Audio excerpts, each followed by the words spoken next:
Well, before I get started, let me say one thing. I'm fully aware I don't look like I'm in the greatest of conditions.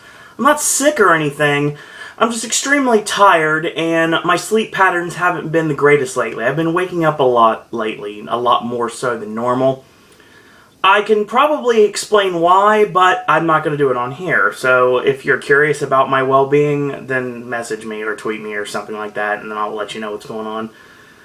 So, I decided after Slammiversary I would bring TNA back to pop. And obviously, I was a big TNA supporter, huge TNA supporter.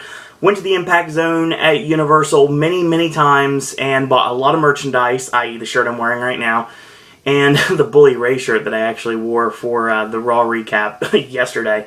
But I do want to say that I'm happy to be bringing TNA back. And this show, I'll say right now, look at all these notes. There's 3 pages of notes. You know why there's 3 pages of notes of this? And there's a page front and back of SmackDown, and sometimes there's 3 pages on Raw, and that's 3 hours plus.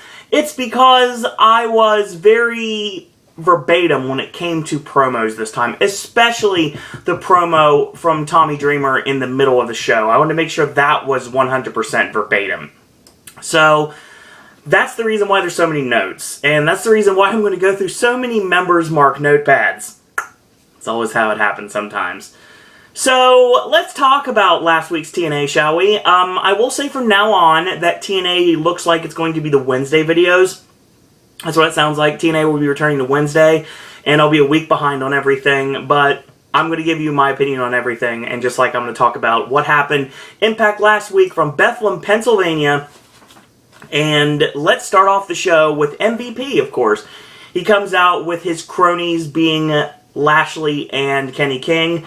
He's still on his crutches, obviously, he has a torn meniscus, and that's the reason why he couldn't face Eric Young at Slammiversary on Sunday. He says Slammiversary was a travesty. So Dixie went and cried to the board of directors and got me reprimanded. Said I need to give a fair main event, and I did just that. But fair to who? Not Bobby Lashley. Not me. See, the board's way doesn't really gel with what I want to do. It doesn't work. No suit will ever tell me how to run my company and my show. So he calls out Eric Young. Showtime comes out and says, you know, the only travesty was I didn't get to punch you in the face at Slammiversary. I'm still the champion, and guess it's easy to say that I'm on a roll. MVP stops him and says, you know what, I gave you this opportunity. And I believe you were in cahoots with Austin Aries. The fact that you beat him to retain the championship and didn't have to go through the big man. EY says, we don't have patience. Don't kid yourself, bro. These people are calling the shots, not you. So how about I come down there right now and kick your teeth down your throat? So MVP's like, you know what, that's just like you, Eric, to jump to fisticuffs like that. You know, I'd love to do something. I'd love to beat you down all the way through all of Pennsylvania, but you know what? I can't. Doctors say I can't do anything. But what I can do is sanction a match later tonight with you defending your TNA World Heavyweight Championship. Kenny King takes this moment to pipe up and says, you know what? The fans want to see Kenny King take on Eric Young, and we're going to do it right now. Well, EY says, you know what? How would you fans like to see the big mouth get his mouth shut and get put in his place? So EY calls out Earl Hebner, and we have our first match of the show, and it is Eric Young defending the TNA World Heavyweight Championship against Kenny King. And midway through this match, obviously we have Lashley and Kenny King and MVP at ringside. Austin Aries, Samoa Joe, Davey Richards, and Eddie Edwards all come to ringside to make sure that no one gets involved. It's kind of a 5-on-2. It's not really very fair. So Kenny King, camera misses what actually happened, but it looked to me like he did maybe a space flying tiger drop, or potentially just a moonsault over the ropes. Kind of might have been a moonsault over the ropes. So he tosses him in, gets a 2 off of that, whip in, and he caught the wheel kick off the ropes, 1-2, and Eric Young kicks out. Chin lock and Young with an elbow out, comes off the ropes, gets caught, going for the royal flush, gets countered, lands on his feet, EY with big right hands, whip in, and a flying forearm off the ropes. Big clothesline, goes up top, and he leapfrogs over, lands on his feet, and Kenny King sends him into the corner with the shotgun knees. Hits an exploder suplex with a bridge to get a 2 off of that, and he goes for the Royal Flush. EY counters into the small package, 1, 2, 3, and Eric Young retains the TNA World Heavyweight Championship. After the match is over, we come back from commercial break, and MVP is lambasting the timekeeper for ringing the bell, obviously, and asked to say, you know what, tell me you're sorry, and everybody comes out to brawl, obviously, and security separates them. Like I said, it's that 5-on-2 situation. MVP gets on the mic and says, you know what, you want me to abuse my power? Fine, I'll do that. I run this place. I'm like a wrestling god, JBL on line 1. He's tired of this. No more interference. So tonight we're going to have a second World Heavyweight Championship defense for Eric Young against Lashley. Security will one by one escort everybody out, and there's no one left in the ring, no one left in the building except for the combatants in the ring, plus obviously MVP and Kenny King, because he has to stack the deck against EY. And he says if they don't go on their own will, they will be fired. So the Wolves and Austin Aries and Samoa Joe want to get involved. Fine, we're going to have ourselves another world title match, and that is a world tag team title match, as the Wolves are going to be defending against Austin Aries and Samoa Joe and another tag team. So then he calls out Earl Hebner. He walks the ring slowly. He's like, you know what? You need to walk faster. Made me laugh, actually. MVP, you know what? He won't slap a senior citizen in the face. And he fired Earl Hebner, straight up. How many times has Earl Hebner been fired in his history of his wrestling career? Many times. Makes him take off the ref shirt. Here comes Brian Hebner down to the ring to try to reason with MVP, talk some sense into his head. He says, you know what, if you want to join him, you keep going, but if you don't, then you might as well step aside and let me do what I'm doing. So basically, Earl gets on the mic and says, you know what, this is after on the camera you see Brian Hebner mouth, this is BS, and obviously saying the full word. Hebner says, people like you make me hate this business. He loves every single one of the fans, you know, the ones that buy his awesome t-shirt. And basically, MVP says, you know what, beat it. Tonight, the championship will come back to us where it belongs. So that's our opening segment, and showcasing the fact that MVP means business. And Bobby Lashley is going to be getting another opportunity at the TNA World Heavyweight Championship in the main event tonight. So Dixie Carter and Ethan Carter III show up, and Dixie is extremely excited about how well Slammiversary went, and Ethan Carter's great victory over Bully Ray. Beat him so bad that obviously he's not even here tonight. Of course, he beat Sting, who is the icon, and then he beat Kurt Angle, who was the hero, and then he beat Bully Ray in the Texas Death Match, of course calling himself the hardcore American icon. Dixie, of course, changes pace and decides to refer to the issues with her on Twitter and between her and Tommy Dreamer. And she invites him to show up tonight just to see if he'll say everything he said to her face and not when he's hiding behind a keyboard and 140 characters. So Eric Young is shown in the back talking on the phone, and presumably someone's about to show up, and we pan in on the phone when EY leaves, and it is Kurt Angle. So Kurt Angle will be coming back tonight. We get our next match of the evening, and what a match it was. TNA World Tag Team titles on the line. Davey Richards and Eddie Edwards, the Wolves, your current TNA Tag Team champions, defending against Austin Aries and Samoa Joe, and what ends up being the third tag team of Willow and Abyss. So yes, this was all baby faces all the time, so it's going to take a bit. That's the reason I had to take a sip there. Right before the commercial break, Dreamer shows up, and when we come back from commercial break, this is what we've got. A whip in, slides to the legs, goes for the goozle, and Abyss catches him, but he leaps off the top, and he gets caught with a goozle. He's trying to double choke slam on the Wolves. He throws them both up in the air. They both double backflip, double land on their feet, and ducks the double clothesline on Abyss, and a double drop kick knocks Abyss down, tagging to Austin Aries, whip in on the Wolves, sending them into each other, and the IED connects on both in the corner, goes for the brain buster on Eddie Edwards, and Eddie with a knee strike out of it, and a slingshot into a leaping kick while he's draped across Davey's knees. Basically what happened was, this was awesome. The slingshot into a leaping kick They drapes him across Davy's knees, kind of like how the Spanish announce team used to finish people off. And Edwards comes off the ropes, off the top, with a knee drop, 1-2, and a kick out. Tag in, a big chop. Tag in, stiff kick, and tag back in. So the Wolves are cutting the ring off right now. Chop in, kick in the corner. Aries with a chop and a forearm to try to fight his way out of the corner. And Aries gets stopped. There's a kick on Joe, and Joe is basically waiting for the tag on the apron. And an enziguri kick into a German suplex on Aries, and Willow makes the save before the 3 count. So tagging Eddie Edwards is officially legal now. Knee strike, and they trade forearms. Whip in reverse, handspring into a leaping back kick by Davey Richards. And when he gets back up, Aries pastes him with the rolling elbow. And Davey tags an Abyss and a Goozle, going for a choke slam. The rolling elbow out of it. Tagging Aries, ducks the clothesline. And Joe is now officially in the ring. Inverted atomic drop, Yakuza kick, senton backsplash, and when they get back up, there's a forearm, and he catches Abyss off the ropes with a snap, power slam, 1-2, and a kick out. Whip is blocked. Whip again is blocked. Fight out of the corner of the Wolves at this point, and a middle rope leg lariat from Joe, and tagging to Willow. Spinning back kick, Austin Aries, backdrop, over the top rope, one of the Wolves on the floor. He goes up top, and Willow with an ST plunge on everyone except for his tag team partner Abyss. Tosses him back in, goes up top for the Swanton. Davey Richards gets the knees up, and Eddie Edwards with the powerbomb into Davey Richards' lung blower, and that's all she wrote. 1, 2, 3, and the Wolves retain the TNA World Tag Team titles in a really awesome match, actually. Really nice long match between these 6 competitors. So we come back, and we have, obviously, a chat between MVP Bobby Lashley and Kenny King, and Kenny King promises to handle Kurt Angle tonight.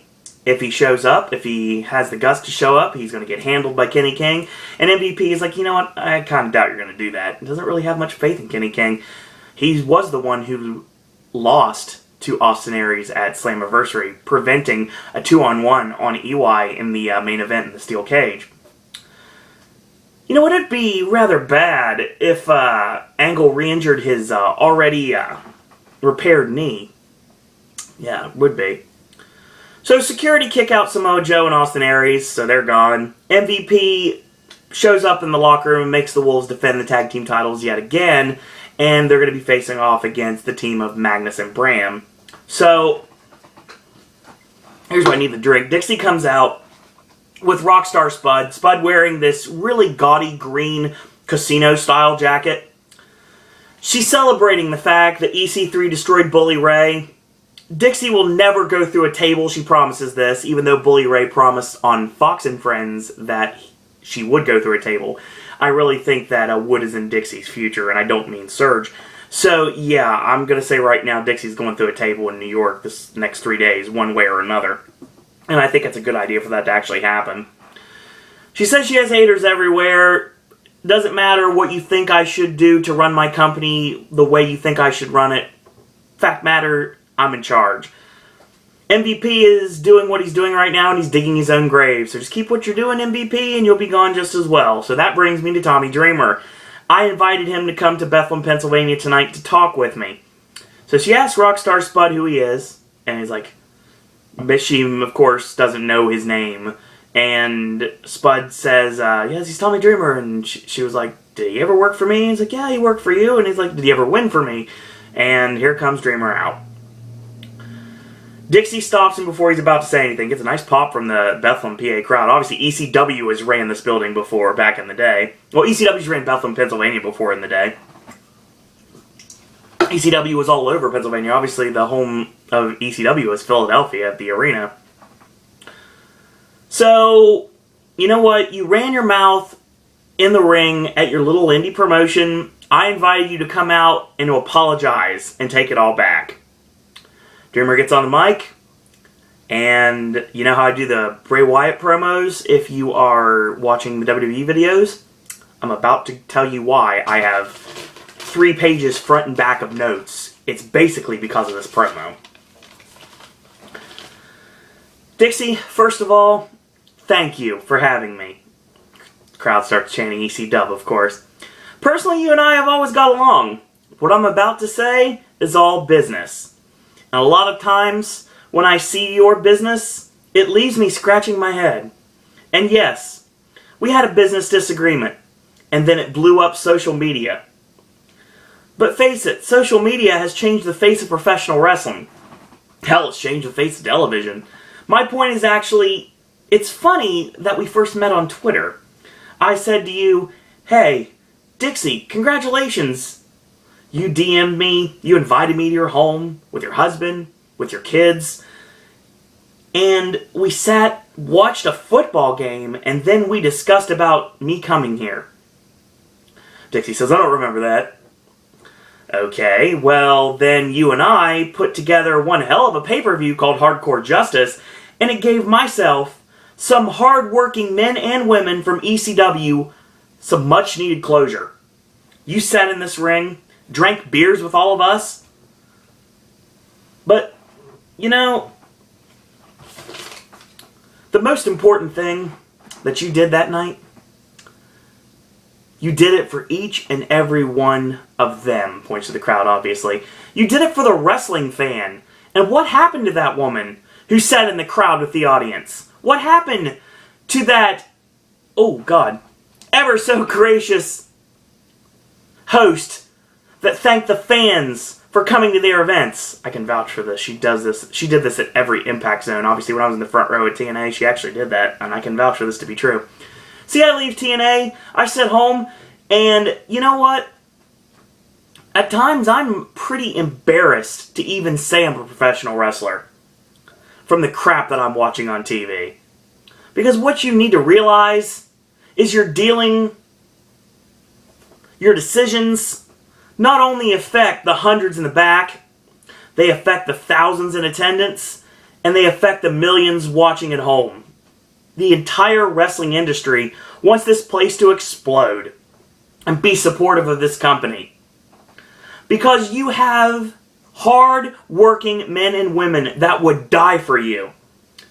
But instead, you come out here, and all of us, all of a sudden, it's the Dixie Carter Show. And you know what? It's not called Dixie Wrestling. It's called TNA Impact Wrestling. If you want your own reality show, go pitch it to Hollywood. Because the last time I checked, you're not a wrestler. And it's your responsibility to give the best product each and every week on television. And yes, I do run a small little wrestling company called the House of Hardcore. And I have traveled the world. I listen to the fans, and I listen to the people, and they tell me how wrestling has affected their lives.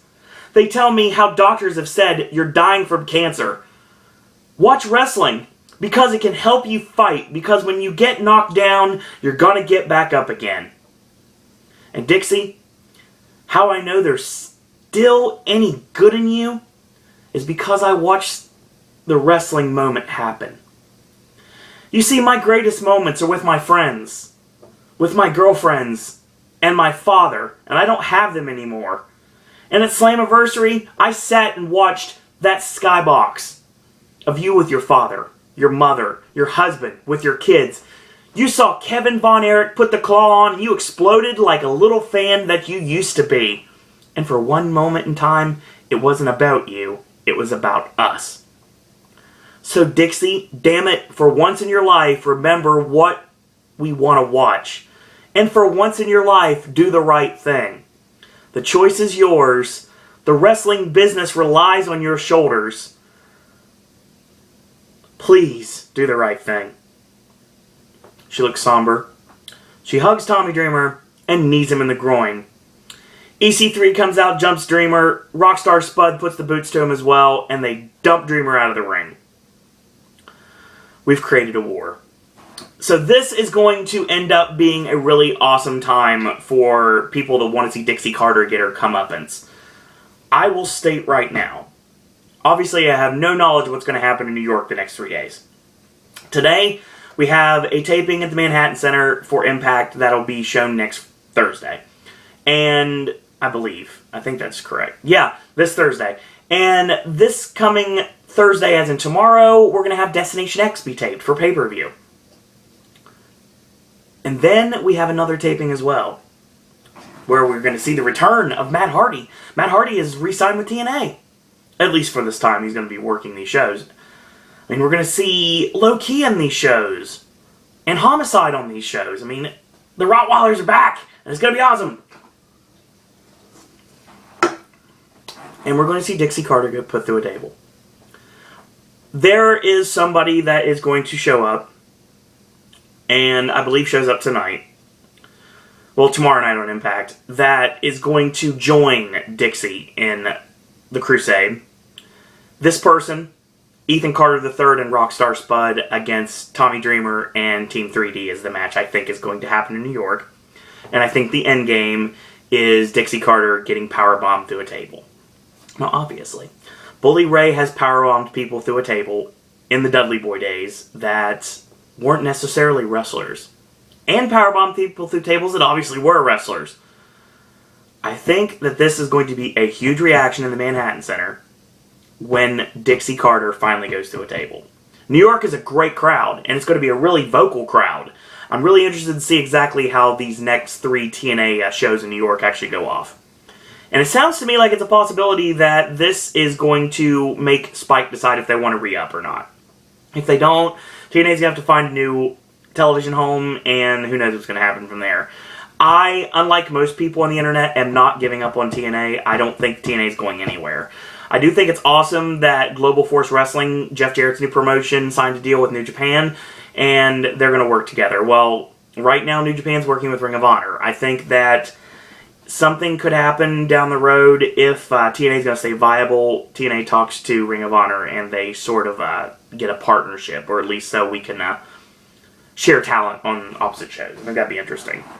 Which is completely ironic given the fact that, don't forget, TNA wrestlers being on Ring of Honor shows is part of the reason why there's heat between them in the first place.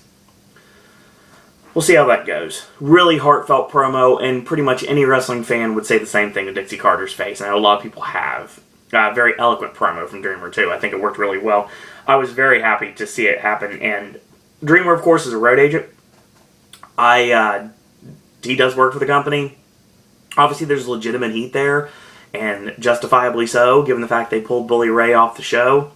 So Bully Ray could attend that thing on Spike. So I think that this is going to be fun. I really do. Kurt Angle arrives to the building, and Bobby Lashley and Kenny King just show up, and they're like, you know what, they're trying to stop him. He's like, you know what, I just want to talk to Kurt Angle. I just want to talk to MVP. And Angle's like, that's all I want. All I want to do is talk to MVP. So MVP shows up and says, you know what, I'll be right back. Got some more business to attend to. We get our next match of the evening. It is the second of 2 World Tag Team title matches. It is the Wolves defending against Bram and Magnus. And we join midway through the match. Eddie with an enziguri kick on Magnus, tagging to Davey Richards, ducks the clothesline, and a Yakuza knocks Bram off the ring apron. Magnus misses the charge in the corner. A clothesline. Mows him over with the back elbow, whip in, reverse slide through the legs, and an enziguri kick. Charges in with a kick, and the stiff kicks in the corner, the round kicks. Bram sidesteps, collides with Magnus. Davey tosses Bram into Magnus, so he holds him like a DDT position, drop kicks Magnus, and Magnus ends up inadvertently DDTing Bram. I like that spot. I always like that spot. Davey goes up top, missile drop kick, 1-2, and Magnus kicks out, goes up top, howls, leaps off, going for the double boot stomp, and of course, Magnus rolls out of the way, so he lands on his feet, and Magnus grabs a steel chair and smash mouth to Davey Richards, and that is the disqualification. For Smash Mouth, for those of you that don't know what I'm talking about, Smash Mouth used to be when Kid Cash used to throw the chair just straight at the face with no rhyme or reason, and complete reckless abandon. A lot of people gave him heat for that, but yeah, Kid Cash used to smash mouth people with a chair, and that's pretty much exactly what Magnus did on this occasion. I find this extremely funny because in the way that Davey Richards looks right now, he looks a lot like Kid Cash of old, to be totally honest. So yeah, I find it ironic that a smash mouth, which was a Kid Cash move, was done to Davey Richards, who now looks like Kid Cash. I don't know how people are going to take that, but I'm just going with what I see with my own 2 eyes. So Bram hits Edwards with the chair in the face, and Bram and Magnus beat the Wolves down with reckless abandon with chairs, and of course they toss Davey out of the ring, and they put the chair around the neck to try to finish off Eddie Edwards, try to Pillmanize the neck, and here comes Willow and Abyss for the run-in. MVP interrupts Brian Hebner and basically says, this is all business, this isn't personal, I'm going to make you the ref tonight.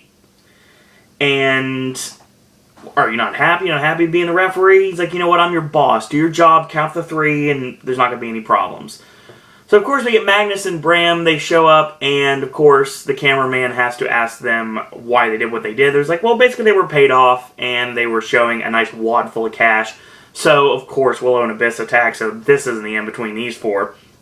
Gail Kim brings out the returning Taryn Terrell, who had took, obviously, a year off to have a child and come back, and Gail wanted to be the first one to welcome her back. She says, you know what, to be honest, I didn't like you when you first showed up. You didn't belong here, but you know what, last year at Slammiversary in the last knockout standing match, you opened my eyes. That night we beat the hell out of each other. You proved you belong, you beat me, and thus earned my respect. So they hug.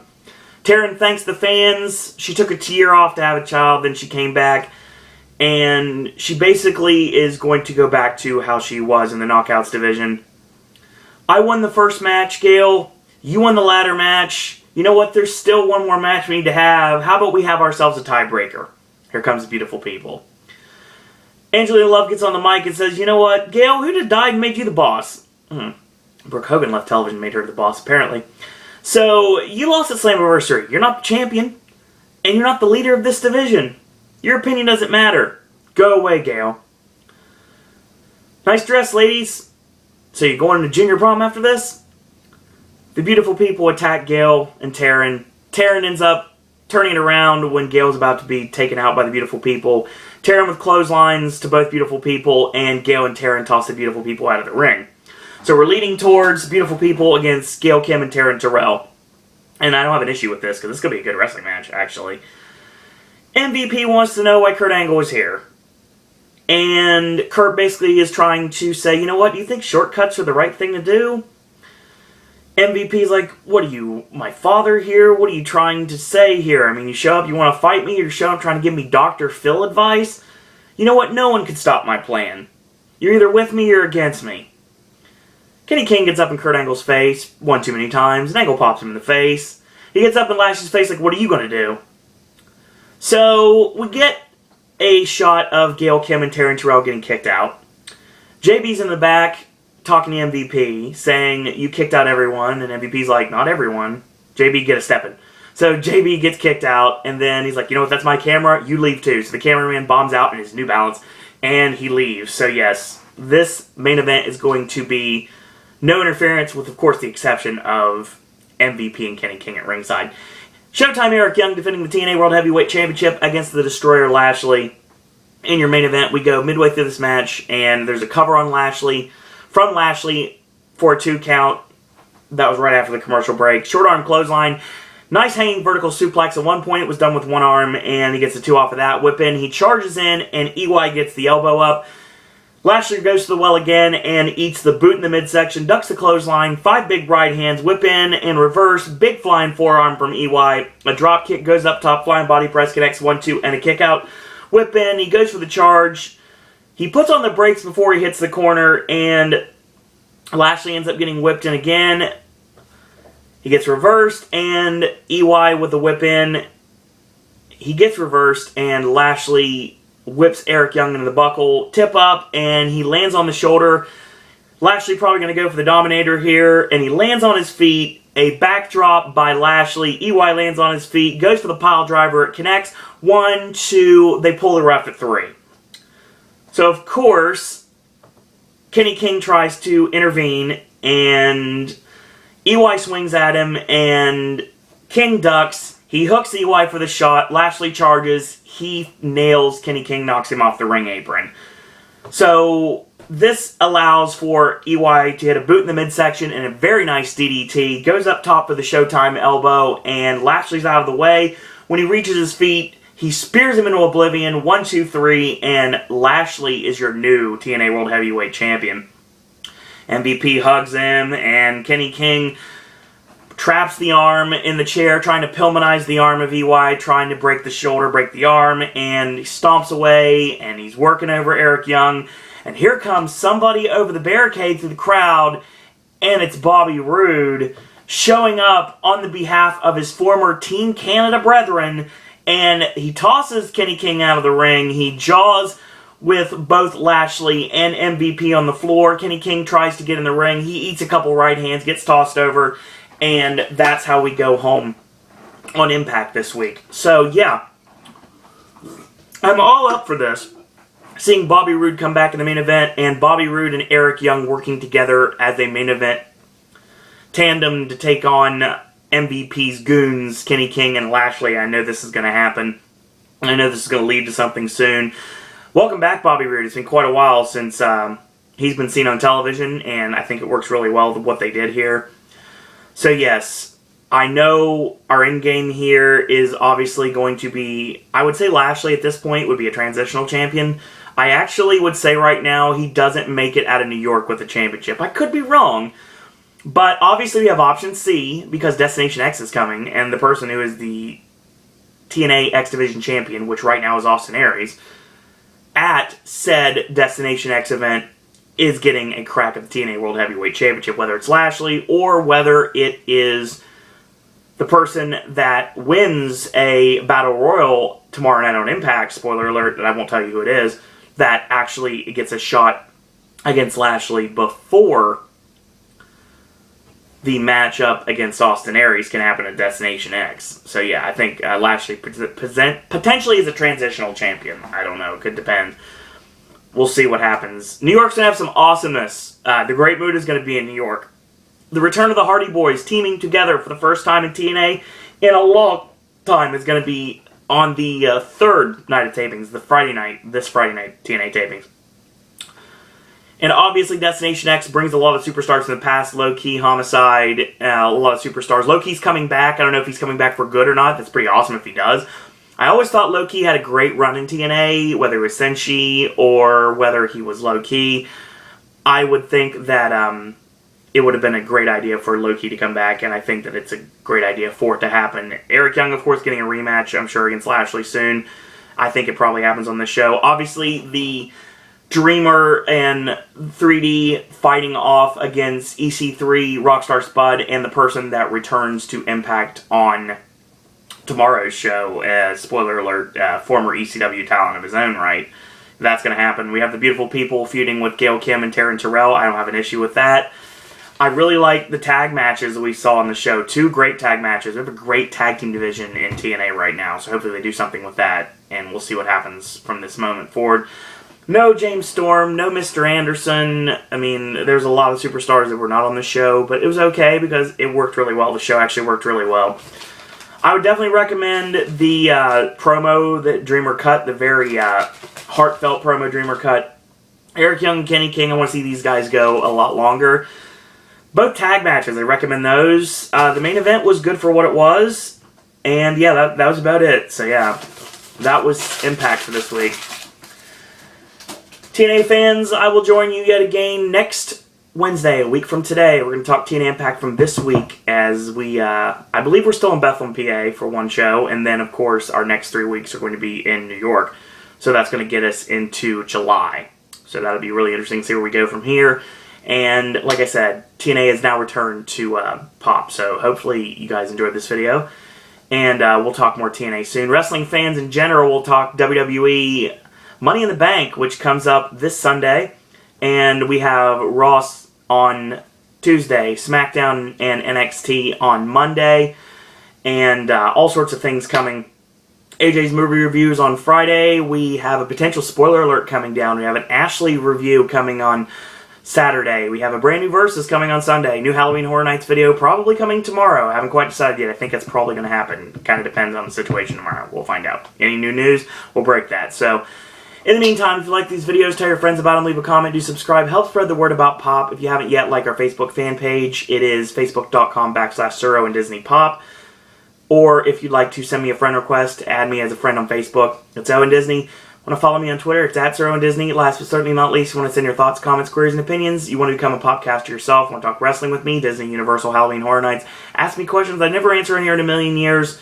You're more than welcome to send me an email, SirOwenDisney@gmail.com. In the meantime, I want to thank you guys and girls out there for watching. And until tomorrow, boys and girls, that's all I got to say about that.